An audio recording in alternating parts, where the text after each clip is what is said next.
প্রধান উপদেষ্টা স্বরাষ্ট্র মন্ত্রণালয়ের বিষয়ক বিশেষ সহকারী খোদাবক্স চৌধুরী পদত্যাগ করেছেন। তার পদত্যাগপত্র গ্রহণ করেছেন রাষ্ট্রপতি মোহাম্মদ শাহাবুদ্দিন। 24 ডিসেম্বর রাতে এ তথ্য জানিয়েছে প্রধান উপদেষ্টার প্রেস উইং। এই বিষয়ে মন্ত্রী পরিষদ বিভাগের জারি করা প্রজ্ঞাপনে বলা হয়েছে, অন্তর্বর্তী সরকারের স্বরাষ্ট্র মন্ত্রণালয়ের প্রতিমন্ত্রীর পদমর্যাদায় দায়িত্ব পালন করা খোদাবক্স চৌধুরীর পদত্যাগপত্র রাষ্ট্রপতি গ্রহণ করেছেন।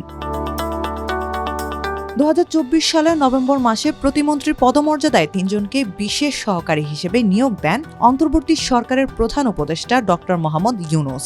তাদের স্বরাষ্ট্র, স্বাস্থ্য ও শিক্ষা মন্ত্রণালয়ের উপদেষ্টাদের সহযোগিতায় দায়িত্ব দেয়া হয়েছিল। এজন্য তাদের ওইসব মন্ত্রণালয়ের নির্বাহী ক্ষমতাও দেয়া হয়।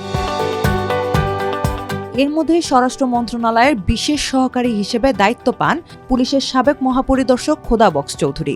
স্বাস্থ্য মন্ত্রণালয়ের দায়িত্ব দেয়া হয় বঙ্গবন্ধু শেখ মুজিব মেডিকেল বিশ্ববিদ্যালয়ের উপাচার্য অধ্যাপক সায়েদুর রহমানকে এবং শিক্ষা মন্ত্রণালয়ের দায়িত্ব পান অধ্যাপক এম আমিনুল ইসলাম। এর মধ্যে অধ্যাপক এম আমিনুল ইসলাম কয়েক মাস আগেই পদত্যাগ করেন। এবার পদত্যাগ করলেন খোদাবক্স চৌধুরী। শহীদ শরীফ ওসমান বিন হাদির হত্যাকারীদের গ্রেপ্তারের দাবিতে আন্দোলন করে আসছে ইনকিলাব মঞ্চ। সংগঠনটি 20 ডিসেম্বর শাহবাগে আয়োজিত এক সমাবেশ থেকে হত্যাকারীদের গ্রেপ্তারের অগ্রগতির বিষয়ে 24 ঘন্টার সময় বেঁধে দেয়। এই সময়ের মধ্যে অগ্রগতি না হলে স্বরাষ্ট্র উপদেষ্টা অবসরপ্রাপ্ত লেফটেন্যান্ট জেনারেল জাহাঙ্গীর আলম চৌধুরী ও স্বরাষ্ট্র মন্ত্রণালয়ের বিশেষ সহকারী খোদাবক্স চৌধুরীর পদত্যাগ দাবি করা হয়।